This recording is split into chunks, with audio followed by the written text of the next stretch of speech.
Good morning, everybody. Thanks for coming and your time today.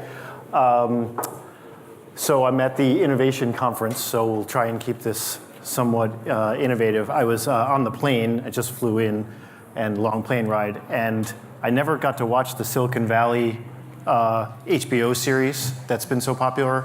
I don't know, in the States, is it popular here? I'm not sure. Well, I finally binge watched it, and at the end of the culmination of the series, and I won't give it away, is that this group of the startup has to present at the Tech Disrupt, something like that, the Disrupt conference in Silicon Valley, and it's a big presentation, and it's the culmination. And I was thinking of this because, wow, we don't, in our business, we don't get to have disruption and all these fun things they get to do in Silicon Valley. So when I saw that the topic was innovation, it's kind of reminded me, wow, maybe in finance we can do some innovative things too. So had I had time, I would have stopped and gotten a black turtleneck for the talk today. Anyway, the topic here is no innovation conference in finance these days is without a smart beta discussion. So of course we'll have our requisite discussion on that. The topic is improving risk-adjusted returns, which has got to be the most boring topic probably we could have thought of, but nevertheless very important. So hopefully today what I'll cover is a couple of concepts, maybe some key takeaways that hopefully will be impactful, that really will just be thought-provoking, give you something to think about, perhaps frame it a different way. But I want to start with how important risk-adjusted returns are, because I think while everyone speaks about risk-adjusted returns, when you look at the industry data, people are chasing returns at the end of the day. And really risk-adjusted returns in the short run, people say they do it, but when you look at the actual experience in retail and in institutional investors too, really people are focused on returns, 2-3 year returns. I'm referring to the Goyal and Wahal paper, for example. That's a pretty famous study of the 8,000 hire and fire decisions, and just that the pre-hire alpha is very high, post-hire alpha is negative, and then the post-fire alpha is high again. And so people are really chasing returns. So what we argue is really the emphasis on risk-adjusted returns is so key, and really need to raise more. We think the industry needs to focus on that a little bit more. So that's the topic here today, is the setup. So smart beta, disruption, innovation, et cetera. This is the typical slide, which you probably can't read, but typical slide that people show for why factor-based investing. This is from Mark Carhart's paper in 1997. It's been since updated by several others, but this referred to the original paper, which is the returns to active management when you regress the factor exposures using his model and the residual of the regression. You show that the factor exposures are actually fairly green, positive, persistent. I'll come back to that in a minute. And the residuals are often negative, and that includes fees, so there's a fee drag in there, so let's call it zero, depending what time period you use. But obviously, the impetus for factor-based investing has become so popular because people look at the left, the beta, and say, wow, we can replicate that, we can disrupt, to use the Silicon Valley expression, we can disrupt the industry a little bit, go to factor-based investing, capture this. Can we do it more persistently and cheaply than has been done in the past? So obviously this has got people pretty excited. So then everyone has a chart that's like this, which is to say factor-based investing, look, over time factors, pure factors have outperformed the cap-weighted benchmarks. Pretty easy. Just set it, forget it, we're done, right? No problem, ready to go, even better Sharpe ratios. So I would say that's great in theory, but in practice, not so fast. So what we have here is all of what we consider our set of compensated risk factors: value, size, momentum, low volatility, dividend yield, and quality. And you show the excess returns. This is over a long period of time. This is the MSCI World. It goes back to 1997, but in the US we go back obviously much farther, and the return profile is the same. But what is embedded in here is still some of the same issues that you have traditionally with traditional active management, and that is cyclicality is a big issue. And so while it looks great that value, for example, has really demonstrably beat the index, the cycles are can be quite severe. So the most impactful thing, which I'll talk about, is how to be aware of and manage factor cycles. So just to put a finer point on it, for example, I'm a reformed value investor of some sense, and value can be one of the most rewarding factors, but also one of the most punishing. And so you can take years of drawdowns, you can take really big, quite sizable hits. Matter of fact, there's a really clever blog post I saw by somebody that said, even God would be fired as a value investor. And what he meant by that was, this is Wes Gray, and what he meant was that if you had perfect foresight as to the companies that over the next 5 years would beat the index the most, you just ranked by return with perfect foresight, you would still probably get fired along the way because you would take up to 50%, in some cases more, drawdown along the way to realizing the best possible return you could have realized. So hence, God, perfect foresight, but you would take such big drawdowns in the way that you would more likely get fired even with such great returns. So you can really, the cyclicality here can be quite severe. So the takeaways that I want to emphasize today in terms of improving risk-adjusted returns, so that we really do, if we're going to disrupt the traditional business, we really want to make sure we improve on it and not repeat the same mistakes. So we don't want to be, as Goyal and Wahal documented, we don't want to be hiring at the top of a factor cycle and firing ourselves at the bottom, et cetera. So cyclicality is a key issue. And then, of course, factor purity is another topic that comes up, which is to say that we've seen a lot of variation around factor implementation. So I'll talk a little bit about a framework for how to look at factor purity. What I'll do is, we've done a lot of work on the factor cycles. So fortunately, you don't have to read the numbers here. The left panel here is just pure research factors, factor mimicking portfolios, just pure research constructs. These are not real portfolios. But they're 4-year periods of each of the factors. And the red shaded boxes are the time periods that they've underperformed. So size, you took 2 red boxes in a row, about 8 years. You took some that's a pretty sustained period to go through that underperformance, et cetera. So this is getting back to my earlier point, pure factor implementations can actually have quite a bit of drawdown in that could be a problem. So we also did something, I think that is a little bit, again, we took a page out of Silicon Valley and tried to look across disciplines and also use some techniques from spectral analysis to look at factor cycles. And we did, just to try and estimate, spectral analysis used in physics and engineering to look at signal properties, et cetera, and frequency domain type of analysis. The point is, can we look at factor cycles and try and estimate their length and their duration in some way and get some sense on that? We wrote a paper called Not Which But When, which really gets to factor cycles using this approach, and will hopefully provide an interesting perspective on cyclicality of the cycles. And what the main takeaway is trying to characterize the approximate lengths of each of the lengths and the amplitude of the cycles here, so that to educate clients and asset owners and their boards and stakeholders as to what to expect if they implement the factor program, which many are doing. So just to make sure buyer beware, number one. Number two is, can we in some sense mitigate these cycles somehow? Is there anything that we can do to mitigate them in some really sustained and persistent fashion?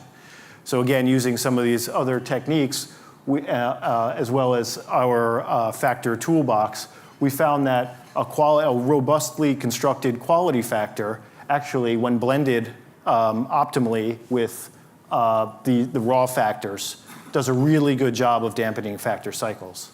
So what you see on the right panel is a lot fewer of the red boxes. So you had a lot less explaining to do there. So the takeaway here is you can combine factors intelligently to manage cyclicality, and that is very meaningful to your long-term results. And it's very impactful to the information ratio of your strategy, of your program, your factor program. We then took it one more step and analyzed what would happen just by making this change, improving the information ratio. What is the ultimate outcome in terms of funding ratio if you're a DB plan, if you're a plan, a pension scheme of some sort, your funding ratio, or your chances of improving, of beating a benchmark in the long term. And what we found through running some simulations was that it was actually quite impactful. The impact of improving your IR over 3 years, not so much, 5 years, a little bit, but when you get to 10 years and 15 years, a small improvement in your information ratio really compounds, and the chances of beating your benchmark drop, or underperforming your benchmark drop dramatically over long periods of time, just by improving your information ratio a couple tenths of a point. So this is something factor cycles very supportive of information ratios for that reason. We'll get into that a little bit more. The second issue that I wanted to talk about was factor exposure. So one of the things that we had noticed when we started our first factor programs back in the late 90s and have evolved them over time and really refined our strategies to make sure they were really targeting their factor, the intended factor that we were looking to capture. And then the proliferation of smart beta strategies about 4 or 5 years ago, whenever, as they became more popular, we sort of noticed that there were a lot of liberties being taken with factor definitions, with way people were implementing their smart beta programs, et cetera. And since we had sort of been through that before, we were a little worried and we were a little cautious that that might cause confusion in the industry. And I think to a certain extent it has, because there are a lot of factor strategies out there. Some are mixing compensated and uncompensated risks, and sort of some of the issues that we'd run into in the late 90s and early 2000s with our factor program. So what we wanted to do is just share our experience, which is really focused on managing the purity of the factor that you're trying to capture, and as importantly, trying to engineer out uncompensated risks. So I list a few of them here, such as stock-specific risks. Really want to create a diversified basket, as you saw from the Carhart slide, that's often uncompensated. Sector and region biases, a number of papers, and including our own work, is very clear on that too much sector concentration really can decay your information ratio. Jacobson wrote a paper on that that touches on the sectors in the business cycle. But basically what really you want to do is it's as important to target your factor in any smart beta program or any factor-based program, and be wary of uncompensated risks. All right, so what we've got here is, I'm stating this a little bit differently. So what we have here is, due to the correlations among compensated and uncompensated factor, naive factor tilts may yield uncompensated factor exposures. So that's the problem statement. So in some sense, we looked at what was happening and we saw a lot of these uncompensated factors creeping into a lot of our clients and others' programs. And so we worked with them. We really, again, we're puzzled by this and thought we could, this is something we need to make sure we share our experience around. So that statement is sort of the statement of the problem, the disease, if you will. And what we needed was a diagnostic. How can we, it's kind of like a cancer drug, or you see the gene, that's the problem, but you need a companion diagnostic go along with the targeted therapy, right? So what we did was developed a diagnostic to help us look at how bad is this problem, how bad can this be. So we developed something called the factor efficiency ratio.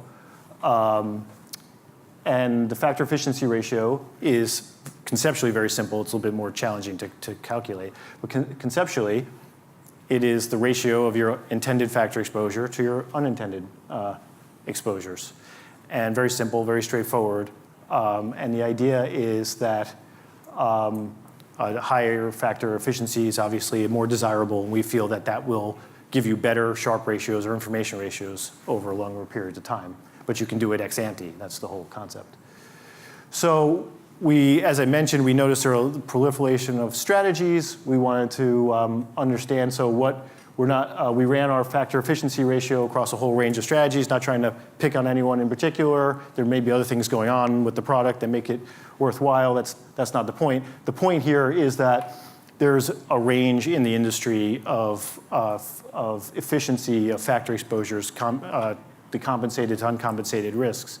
And we were quite surprised actually by how wide-ranging those strategies are in terms of their efficiency of factors. And again, we're using our risk model, we're using our definition of compensated and uncompensated, so other results may vary, you may have a different interpretation, but through our 15, 20 years of experience looking at this, that this was our best attempt at that. But there's something to back that up. Obviously, these same strategies had very different return experiences over the past 3 years. So there is quite a bit of difference in implementation of factor strategies. So just saying, wow, there are these compensated risk factors, I'm therefore going to implement any smart beta strategy, it's not quite so simple, and we could end up repeating some of the mistakes we as an industry have made in the past. So there is variance or variation in a lot of smart beta strategies as predicted by the factor efficiency ratio.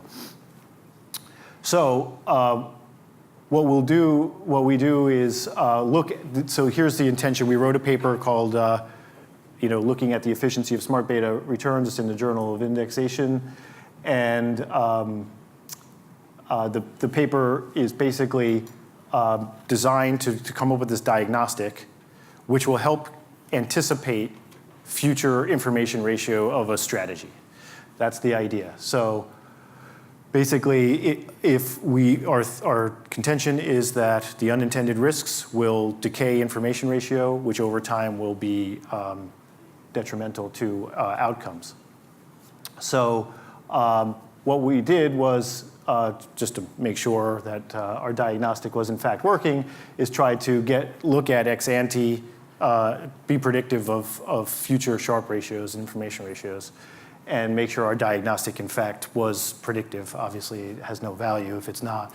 In fact, we saw a nice relationship here for our measure that the efficiency, in fact, there is something to it. So you can actually use this diagnostic to help evaluate a strategy and determine how efficient it'll be with your risk budget.